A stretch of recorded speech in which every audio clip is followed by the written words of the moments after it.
Magandang topic naman ang sisimulan natin, guys. So, let's start. Aminin natin, may mga kasabihang Pinoy na lumalabas lang kapag may utang o kapag ikaw na yung napapagod at biglang ikaw pa ang masama. Let's start. Kasabihan number 1. Utang lang yan. Utang lang daw. Pero kapag singila na, panghabang buhay. Pag ikaw umutang, hoy, bayaran mo ah. Yan sasabihin sa'yo. Pero pag sila ang umutang, relax ka lang, utang lang yan.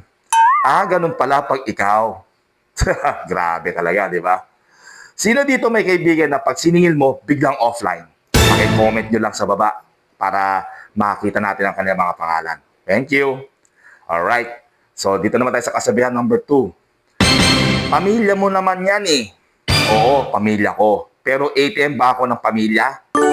Pag tumulong ka, normal. Pag tumanggi ka, ang yabang mo na, sasabihin sa'yo. Hindi pala family first. Family only pag may kailangan. Grabe. Yan ang kasabihan number 2. Sino makaka-relate? Mag-comment ulit sa baba. Let's move on. Kasabihan number 3. Ikaw ang mas nakakaangat. Nakakaangat? Eh, pare-pareho lang tayong pagod. Ang pinagkaiba lang, ikaw lang ang laging inaasahan. Sila ang laging may dahilan. Di ba? Tama? Comment ulit sa baba kung sino yan.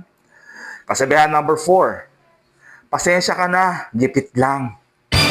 Lahat naman tayo gipit, guys, di ba? Pero bakit ikaw lang ang laging may obligasyon na tumulong? Gipit sila. Ikaw dapat umintindi, ang sasabihin pa sa'yo. Gipit ka, wala kang karapatan. Yan naman ang balik sa'yo, di ba? Pag ikaw na nangangailangan. Kasabihan number 5. Wala namang mawawala sa'yo pag tumulong ka. Meron po. Pera, oras, at peace of mind. Minsan, pati relasyon. Pero oo, wala lang sa kanila yawan. Ang pagtulong, choice, hindi obligasyon. At ang pamilya, hindi dahilan para abusuhin ang kabaitan mo. Minsan, kailangan mo maging masama sa paningin nila para maging buo sa sarili mo. So in ending, ito masasabi ko. Kung natawa ka, pero ramdam mo itong pinag-usapan natin, alam mo na, mag-comment ka sa baba. This is Undercover Charles TV. Comedy ngayon, real talk hanggang mamaya. Bye guys, stay safe, God bless.